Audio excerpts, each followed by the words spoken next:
大家好，我是于医生。每次我跟患者说你打呼噜太严重了，需要去做一个睡眠监测。很多人第一反应都是，于医生我睡觉打呼噜，那不是说明我睡得香吗？今天我必须用急诊科的血泪教训告诉你，有一种呼噜不是睡得香，是心脏的催命符。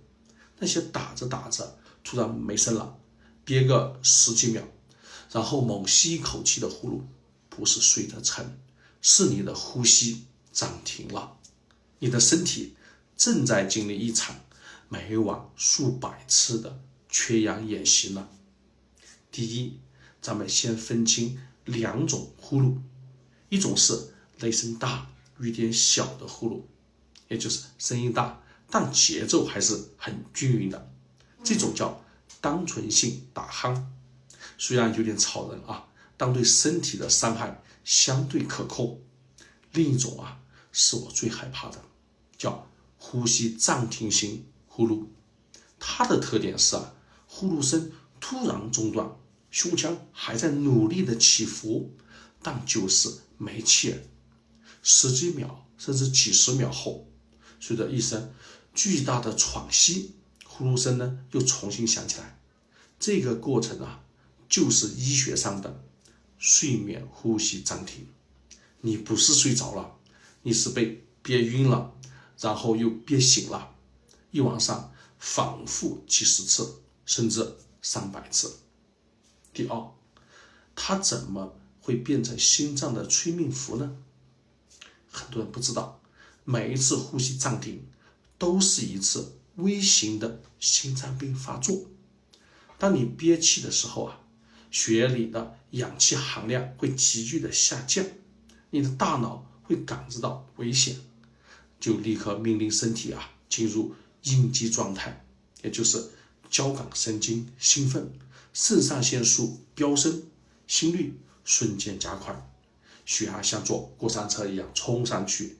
等一口气喘过来了，氧气又恢复了，血压呢又掉下来了，一晚上反复几十次，你的血管就像被反复拉伸的橡皮筋，弹性会越来越差。这种波动比持续高血压更伤血管。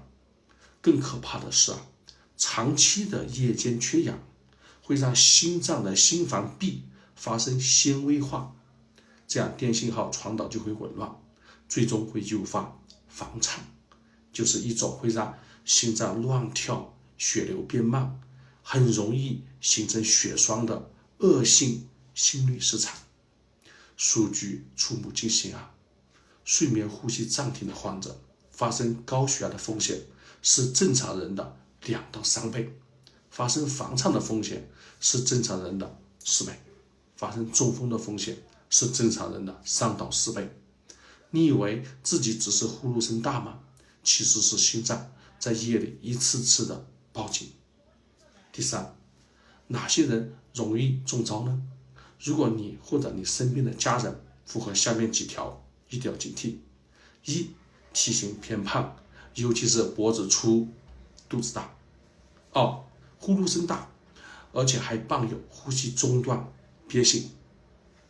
3，白天特别困，坐着看电视、开车等红绿灯都能睡着了。